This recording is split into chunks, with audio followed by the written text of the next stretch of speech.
The cold wind whipped across Lake Michigan as the yacht rocked gently against the dark water. Inside the dimly lit cabin, the atmosphere was thick with tension and confusion. Jack Abbott stood near the edge of the bed, trying to gather his thoughts. His head throbbed as if someone had slammed a hammer into his skull. His memory was hazy, fragmented. Patty Williams stepped closer to him with a dreamy smile. "Jack, don't fight it," she whispered softly. Jack shook his head, trying to clear the fog in his mind. This isn't right," he muttered. "Something's wrong." But Patty was relentless. She reached up, pulling him into another kiss before he could resist. The room seemed to spin around him as his judgment slipped further away.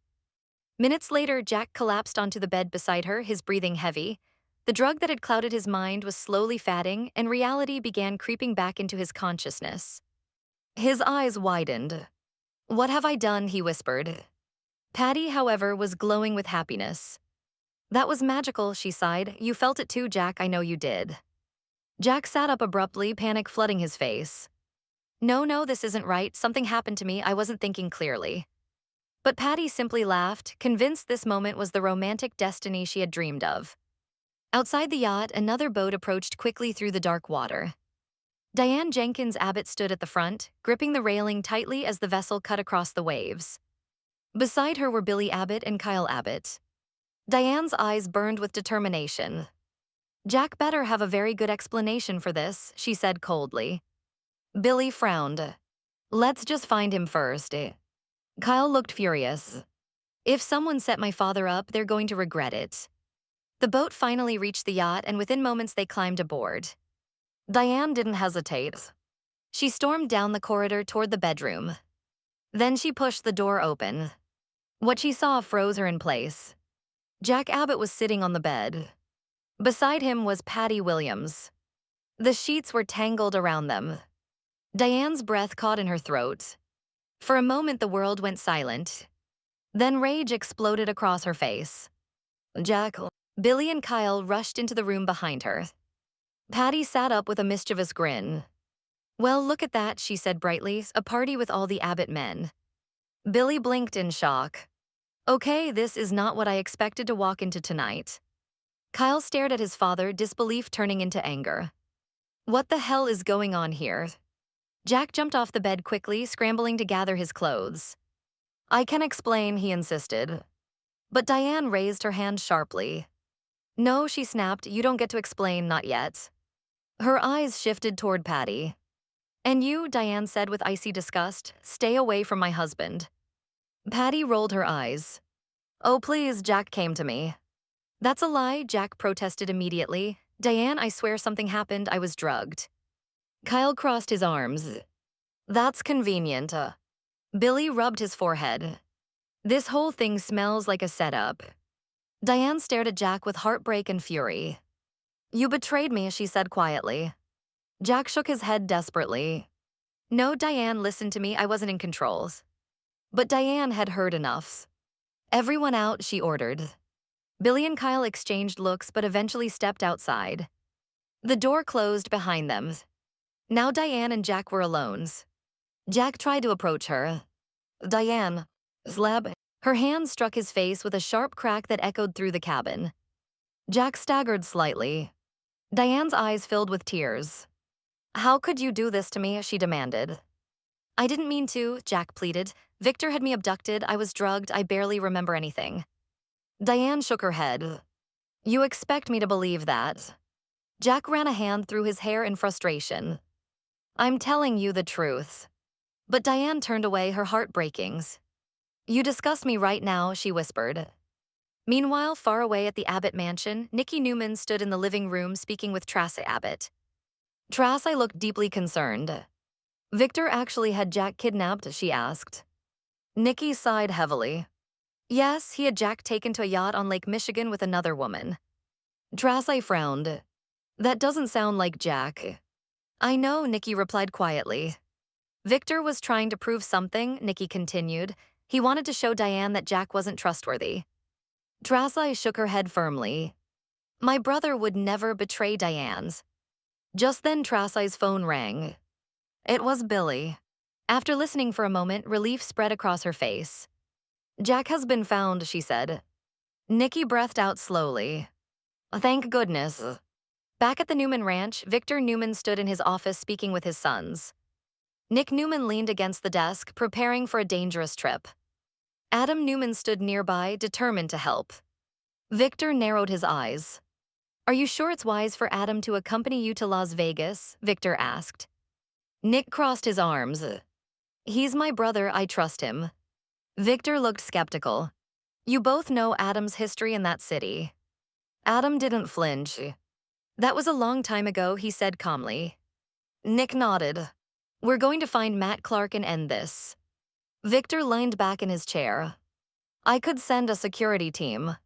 Nick shook his head firmly. No, I want to handle this myself. Just then Victoria Newman entered the room. I heard about Jack, she said. Nick looked surprised. You knew. Victoria nodded. Dad told me. Adam shrugged. I already knew too. Nick stared at them in disbelief. So everyone knew except me. Victor said nothing. Nick sighed heavily. This family is unbelievable. Victoria folded her arms. Dad did what he thought was necessary. Nick scoffed. You call kidnapping someone necessary? Victoria didn't back down. It protected the family. Nick shook his head. Sometimes I don't even recognize this family anymore. Back at the Abbott yacht, the night was far from over. Diane stood alone at the railing, staring into the dark water. Behind her, Jack slowly approached. Diane, he said quietly. She didn't turn around. You broke something tonight, she said. Jack felt his heart sink. I swear I didn't mean for this to happen. But Diane's voice was cold. Intent doesn't matter when the damage is done. The wind howled across the lake as silence stretched between them. And far away in Las Vegas, a storm of secrets was already waiting for Nick and Adam Newman. Their mission was about to begin. And none of them were prepared for the shocking twists ahead. The cold wind over Lake Michigan continued to howl as the yacht drifted quietly across the dark water. Diane Jenkins Abbott stood near the railing, staring at the black surface of the lake as if it could somehow swallow the pain inside her. Behind her, Jack Abbott remained frozen where he stood. His cheek still stung from the slap Diane had delivered moments earlier, but the physical pain was nothing compared to the crushing guilt flooding his chest. Diane, he said again, his voice softer now. She still refused to turn around. You humiliated me, she said quietly. Jack closed his eyes briefly. I was drugged, he insisted. Victor set this up, you know what he's capable of. Diane finally turned toward him. Her eyes were wet, but her expression was cold. I know Victor hates us, she said, but what I saw in that room didn't look like someone who was forced. Jack shook his head desperately. You saw the aftermath, he said, not the truths. Diane let out a bitter laugh. A convenient.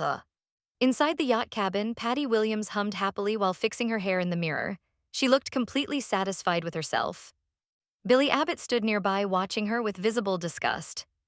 You really think this was romantic? Billy asked. Patty smiled at him.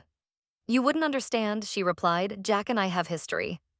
Kyle Abbott clenched his fists. You manipulated him, Kyle snapped. Patty shrugged. He kissed me first.